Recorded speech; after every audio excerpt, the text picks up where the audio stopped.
Oi, eu espero que você esteja bem. Esse é um episódio que eu gostaria que não existisse. Eu preferia falar sobre como é linda a fenomenologia e os ideais de liberdade, de autorrealização do homem. Mas não. O que está acontecendo aqui nesse país nas últimas semanas não me deixa outra escolha a não ser falar de coisa chata. Desde a história da juíza, que lá no alto do magistrado e dos quase 40 anos dela, ela tentou persuadir uma menina de 10 anos a manter uma gravidez, eu já queria pontuar essas coisas. Mas eu guardei a vontade, porque só de citar o caso eu já fico nervosa. Mas hoje eu acordei com a notícia de mais uma violência de mulher para mulher, que foi o que aconteceu com a atriz Clara Castanho. Se você não viu essas notícias, eu vou falar rapidinho o que houve só para te contextualizar. Da juíza. Uma menina de 10 anos foi estuprada e engravidou. Ela tinha o direito de fazer o aborto, mas por uma série de erros, ela foi parar na mão dessa juíza que, de uma forma vergonhosa, tentou induzir a menina a permanecer grávida. Não bastasse isso, para que a menina pudesse pensar melhor, a juíza encaminhou a menina para um abrigo e separou ela da mãe e da família dela. O caso da atriz Clara Castanho aconteceu esse final de semana. Uma tal de Antônia Fontinelli, que se diz atriz e influencer, mas que na verdade não influencia nada na minha vida, jogou no ar que uma atriz da Globo doou um filho já na maternidade que não quis nem ver a cara da criança. Com um veneno escorrendo e muita maldade, ela viu ali na tragédia dessa moça uma possibilidade dela ganhar notoriedade, não sei. Tanto é que ela já colocou lá no Wikipédia dela. E sem saber do que aconteceu de fato, essa influencer vai jogando que a tal da atriz praticou abandono de incapaz e julga. Aí a Clara Castanho se manifestou. E numa carta bem sofrida, ela foi obrigada a contar o que aconteceu. Nessa carta muito triste mesmo, ela conta que foi vítima de estupro e engravidou. Mas ela só foi saber que ela estava grávida no fim da gestação, sabe? Aqueles casos em que a gravidez ela aparece uma dorzinha na costela ou uma gastrite, e aí você só descobre quando você vai fazer um exame de imagem. Então, foi assim com ela. Como, quando ela descobriu, já não dava mais tempo de fazer o aborto, ela decidiu entrar com um pedido legal, autorizado judicialmente, para doar a criança.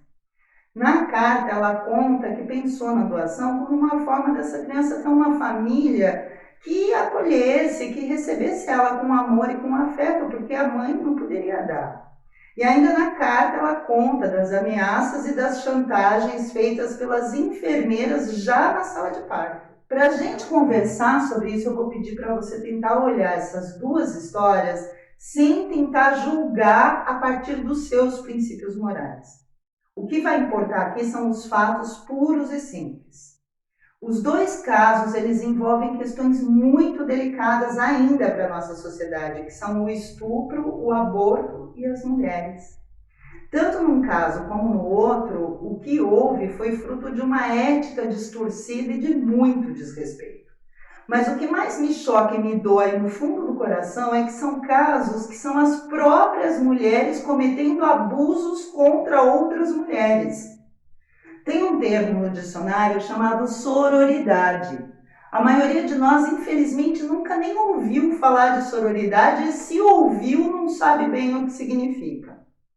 E o que aconteceu nesses dois casos é uma prova que nós mulheres a gente não conhece mesmo esse sentimento. Sororidade é uma forma de uma mulher enxergar a outra como se fosse uma irmã, como alguém que vive sob o mesmo estigma, o de ser mulher. Sororidade é uma forma de proximidade entre as mulheres, uma empatia de uma mulher por outra, simplesmente por viver situações que só uma mulher passa. Por exemplo, você nunca foi estuprada, mas você compreende o significado de um estupro e provavelmente se compadece mais do que um homem porque você é mulher. A sororidade ela existe só porque só nós sabemos o que ser uma mulher pode significar. E justamente nesses dois casos eu me pergunto onde é que está a sororidade dessa juíza e da promotora que estava lá no caso da menina. A moral da juíza se pressupôs sobre a vida da menina, da mãe e do feto. O que é isso? Eu não sei muito sobre ser juíza, mas eu sei o que é ser humana. E a humanidade passou longe ali. Ela ia falando e ia perguntando, e no fim, para mim, a menina estava ali vivendo outro estupro, nesse caso praticado pela juíza. Um estupro contra a vontade da menina, da família e da lei que estava autorizando o aborto naquela situação. Ela não lembrou que ela também já teve 10 anos, essa juíza? Ela mandou a menina para um abrigo. Que é isso? Se ela não consegue ter sororidade, que fosse empática pelo menos e entendesse que uma criança não tem que ser mãe porque ela não está pronta ainda. Ela devia saber por empatia que uma criança estuprada, grávida e severamente violada pelo processo não devia ser separada da mãe e mandada para um abrigo. Da mesma forma, mas numa esfera diferente, a tal da influencer, sei lá o que ela é, também agiu de uma forma extremamente abusiva. Ela saiu jogando caca no ventilador. Vejam, tem uma atriz que doou uma criança na maternidade com a mais pura intenção do que de ganhar dinheiro. Cara, honestamente, você acha que a doação de uma criança em qualquer circunstância é uma coisa fácil? Esse é o apelo que eu quero fazer para nós, os meros mortais que estamos longe dessas esferas. É um apelo pela sororidade, entende? Cadê a sororidade da tal influencer? Que a propósito, ela não merece nem ter o nome citado aqui. Nesse caso da Clara Castanho, assim como o da menina, as mulheres são violadoras dos direitos de outra mulher. Uma violadora foi a influencer, mas tão ou mais pior foram as enfermeiras. A Clara, ela conta que foi chantageada, que foi ameaçada pelas enfermeiras.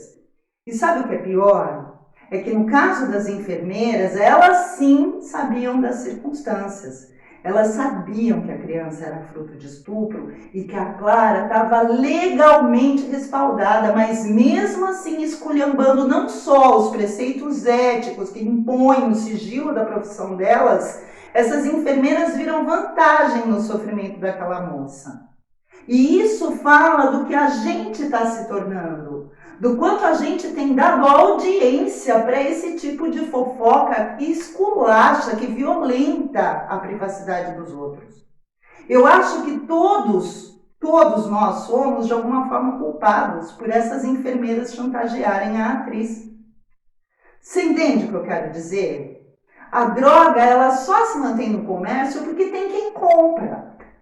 A gente gosta de ver treta na internet, né? Isso já provou até o Gregório do Vivier.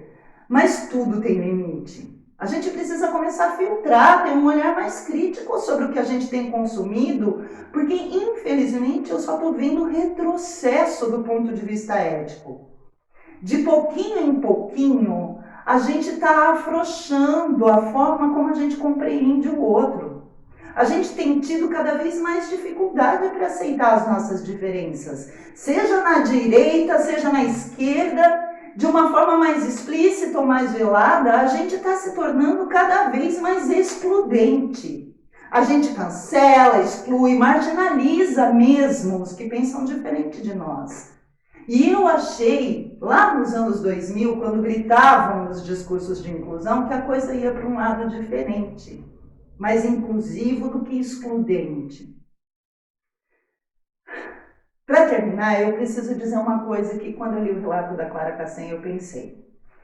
Ela está sendo julgada porque doou a criança, mas se ela tivesse abortado, ela também ia ser julgada. Complicado isso aqui no Brasil, né? Se fez o aborto, vai ser culpada porque fez o aborto. Se não fez o aborto, vai ser culpada porque colocou a criança para adoção. É preciso deixar bem claro que tanto no caso do aborto como no caso da doação, A menina e a Clara foram vítimas de estupro. Existe uma lei que autoriza o aborto em casos de estupro e existe uma outra que também autoriza, caso você não queira abortar, doar a criança para adoção. Isso significa que elas estão no mais pleno direito delas. E não somos nós que devemos cercear esse direito. Você já imaginou que nem todo mundo pode lidar bem com o fruto de um estupro? Que a convivência entre essa mulher e a criança pode ocasionar muito mais sofrimento para muita gente? Se a mulher tem o direito de escolher, o direito é dela. E ninguém tem o direito de julgar isso. Não tem. Cada um sabe a dor e a delícia de seu que é. É uma das frases mais significativas que o Caetano já fez, eu acho. Lembra disso? Se você que está aí me ouvindo é uma mulher, busca dentro de você a sororidade e começa a praticar. Infelizmente, nós mulheres precisamos mesmo aprender a ser assim, porque muitas de nós crescemos aprendendo a competir uma com as outras e a não ser empáticas. Agora, independente do gênero, eu vou sugerir que 2 palavras te perturbem a alma daqui para frente. Ética e empatia. Que são palavras que eu entendo como sendo a capacidade de se colocar no lugar do outro. A gente precisa ser mais empático com o outro e se relacionar com um pouco mais de senso ético nas redes sociais. Aqui, desse lado, tem um outro ser humano que, apesar de ser diferente, existe, sente e sofre. Meninas, mais sororidade e menos julgamentos e comparações, por favor. Eu desejo para a Clara e para a menina que, enfim, conseguiu fazer o aborto muita força e eu torço para que elas lidem com isso da melhor forma possível. Desculpa o desabafo, mas eu acho que sororidade, empatia e ética estão precisando vir à tona de novo. Um beijo e até a semana que vem. Tchau!